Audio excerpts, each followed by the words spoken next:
Salut tout le monde! Bienvenue pour une nouvelle vidéo. Donc aujourd'hui, je vous présente une commission que j'ai faite la semaine dernière. Donc c'est une enseignante qui m'avait demandé de lui faire un avatar tête jusqu'à ceinture avec un livre.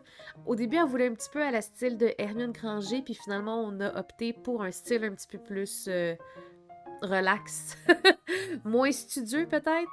Donc, vous pouvez voir en fait mes trois images que j'ai déjà, que j'ai utilisées en fait pour l'étape du sketch. Donc, c'était mes références que j'avais utilisées. Donc, vous pouvez voir la photo de la personne en soi. On a aussi une photo de la position, donc la disposition que l'avatar allait prendre.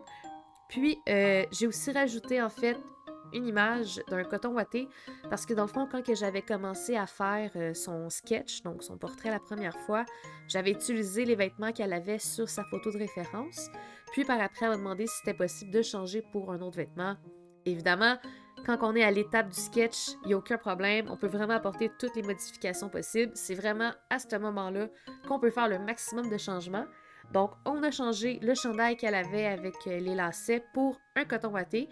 Puis, une fois validé, j'ai pu embarquer sur le line art et c'est ce que je veux vous montrer aujourd'hui. J'ai commencé à faire quelque chose de différent ces temps-ci, c'est d'utiliser un crayon plus sketch. Ça, c'est quelque chose que je faisais déjà, mais j'utilise une encre, ou plutôt une couleur, plus brune que grise ou noire. On dirait que quand que j'utilise une couleur qui est noire, surtout un noir pur, on dirait que ça me donne l'impression que je dessine avec un crayon feutre ou est-ce que j'ai pas le droit à l'erreur. Donc, je sais pas pourquoi, mais j'ai l'impression que quand que je fais le line art, même si par après, je vais remettre le line art en noir, quand que je crée, quand que je suis à la production de faire le propre du contour comme ça, j'ai vraiment l'impression que ça m'apaise. Ça m'enlève un petit peu de stress, donc ça fait en sorte que je suis un petit peu plus productive, que je suis peut-être aussi plus confiante aussi dans mes traits.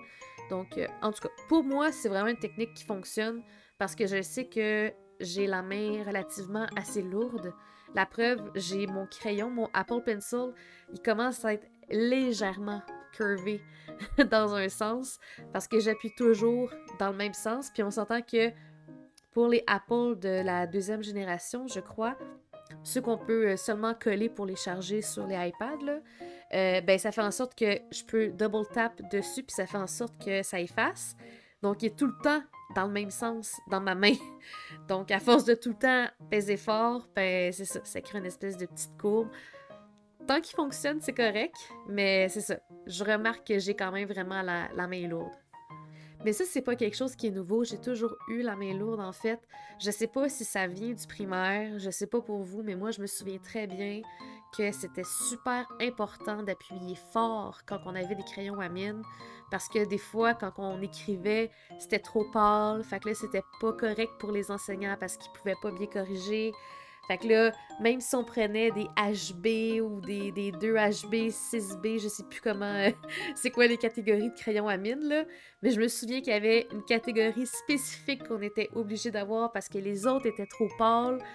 Fait que je sais pas, on dirait qu'à cause de ça, j'ai comme développé une espèce de réflexe que dès que j'écris ou que je dessine, ben je m'assure que ça soit bien ancré, bien profond, puis que ça paraisse assez bien. Le seul problème, c'est que, surtout quand que je fais du traditionnel, ben c'est que ça laisse des marques. Même si j'efface, on peut quand même voir qu'il y a une espèce de petit relief à l'intérieur de la feuille quand que j'appuie vraiment fort, quand que je dessine. Mais bon, j'imagine que ça va, ça va rester dans mon style. Malgré tout, j'ai pas la main légère. Puis, écoutez, on va faire avec. Hein? Sinon, j'ai pas pu faire de vidéos dans les 2 dernières semaines. J'étais vraiment occupée, j'avais un nouvel horaire de travail parce que maintenant j'ai un nouveau travail qui va se joindre à mon travail d'entrepreneuse artistique. Donc voilà, il fallait juste que je rectifie certaines choses, que je mette un horaire bien clair pour que je puisse bien organiser mes choses. Et ça a été fait. Donc à partir de maintenant, on peut reprendre l'horaire de production des vidéos YouTube à la normale. Donc c'est déjà tout pour la vidéo d'aujourd'hui. Je sais, elle est pas vraiment longue, mais je continue à croire que les vidéos en bas de 8 minutes, c'est peut-être les plus pertinentes parce qu'en même temps, c'est short and sweet, puis on tourne pas autour du pot. Puis en plus, je voulais quand même étirer parce que au début, j'avais mis le timelapse x10 en temps, puis finalement, je nous ai gâtés puis je l'ai mis à x7. Fait que c'est pas si rapide. Ça l'est, mais pas tant, en tout cas. Fait que, on va se laisser là-dessus. Donc, n'oubliez pas de mettre un pouce si vous avez apprécié la vidéo, de mettre un commentaire si vous avez toute autre suggestion ou autre à faire. Et sinon, bien, de vous abonner à la chaîne, hein, c'est important.